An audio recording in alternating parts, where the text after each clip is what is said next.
Hey, it's Tanya Global again, and welcome to Breast Talk.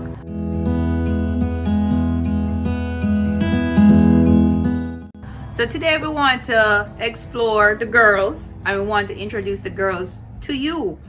Not mine specifically, but all of us as women, we have breasts, and oftentimes our breasts take on a different identity based on our own lives and our own stories. So for me, as a victim of childhood sexual abuse, I had issues with my breasts because I was like a pencil with two basketballs attached. And so, I lacked the confidence in myself and in my self-image because people would always emphasize the first thing they met was my breasts. And then because of the sexual identity that's associated with big breasts, it also made me even more insecure, and I would oftentimes hump my back to pull my breasts in. And so I was very insecure about my breasts. I didn't like my breasts, and I always planned after hearing an older woman tell me a story.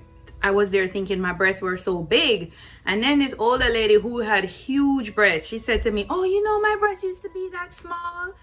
And then when I went into my 30s, my breasts started to grow, and that's when my breasts really became large.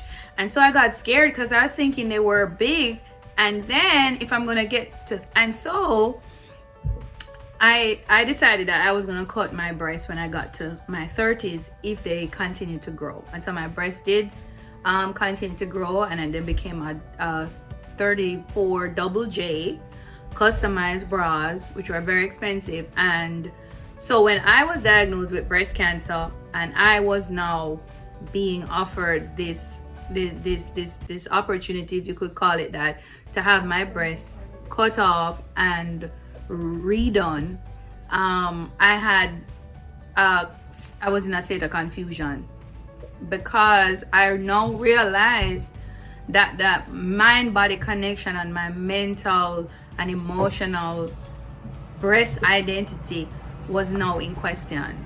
Before, I didn't want them. They were too big. They were a source of just perversion and just sex and sexual exploitation, that kind of thing.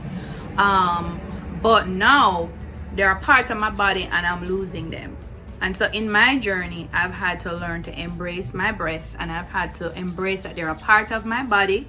That's how I was made, and I had to grow a love relationship with them. So there is a emotional and a mental identity that we have, and that defines our breasts. And sometimes it's influenced by the sexual nature of our societies, but always in ancient societies, breasts were nurturing, breasts were supportive, breasts were giving, breasts were a sign of fertility and femininity.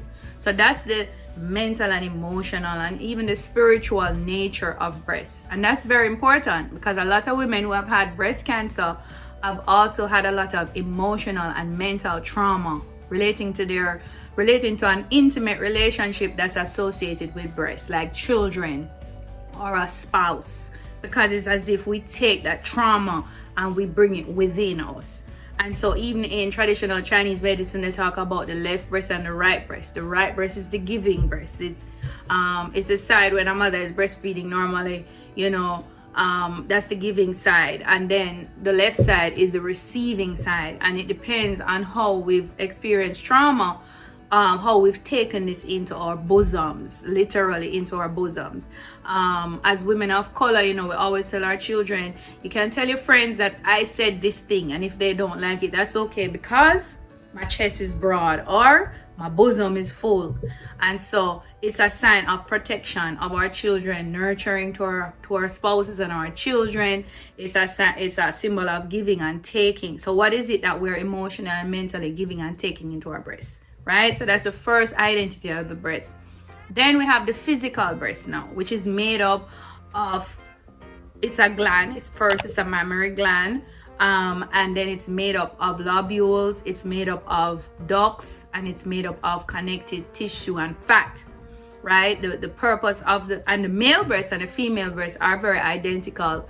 Male breast doesn't produce milk because the anatomical makeup of a man doesn't need for the production of breast. But men still have to practice breast health because there is a small percentage of breast cancer cases that are related to men. And so you have these milk ducts that at different periods of the cycle they will produce milk, and then when you get pregnant, that baby has that milk. But when you don't, that milk goes back, it's filtered back through the lymphatic system by way of the lymphatic channels here in the armpit. So a lot of women, when they have breast cancer, if they opt to take a mastectomy and take off the breast, normally they test the nodes that are leading into the lymphatic system to see if cancer cells have already been filtered in, and they usually do, because this is the part of the breast that gets ignored. The fact that the breast is a gland, and cells, every cell in your body, it eats and drinks and breathes and excretes waste, just like you physically do. Your cells do that at a micro level. And so the breasts have all these glands that are producing milk and the fatty tissues, and there's a lot of waste in the breast. But we wear brassiers, and so we'll get into that, how to proper breast health. But the point is, we ignore the connection to the lymphatic system. So your lymphatic system is connected to your breast, the mammary gland of the breast, and that is how breast health is maintained. And so we will talk about it in our episode when we're dealing with how to keep the breast well drained and healthy. But we have to understand that the breast is a gland here that performs functions just like all the cells do. As a group of cells, it eats, so it needs certain things. It passes, it excretes waste, so it needs to be clear, to be flushed out, and it performs certain functions, and it works in tandem with the lymphatic system. Very important. It works in tandem with the lymphatic system, and the lymphatic system of the hand is using some of those same channels that the breasts are using as well. So when we look at the breast, we have to look at the physical aspects of the breast and what the breast needs to be healthy and how we need to practice proper breast health. We have to look at also things that influence the shape of the breast, the size of the breast, because there are external factors that also influence these things. These things are not just a part of our physiology and our genetics. We have to look at the emotional and mental, that mind-body connection, the identity, how we see our breasts, and the appreciation and the care that we give to our breasts as parts, important, very important parts of our bodies, so that you don't have to learn, like myself, to appreciate them when you're at the point of losing them. Because when those surgeons talked about my breasts that like they were two lump of skin, which is what some of us see, so we chuck it up in the brassiers to make them look a certain way, because they're just lumps of skin, not knowing that there are these very important glands that perform very important functions and need self-care, because they're also on the external parts of us and they're internally connected. And so I had to learn to appreciate, and I had to hug the girls. So your homework today after watching this video is just hug your girls. Tell them that you love them, look at them naked, appreciate them for what they were created for.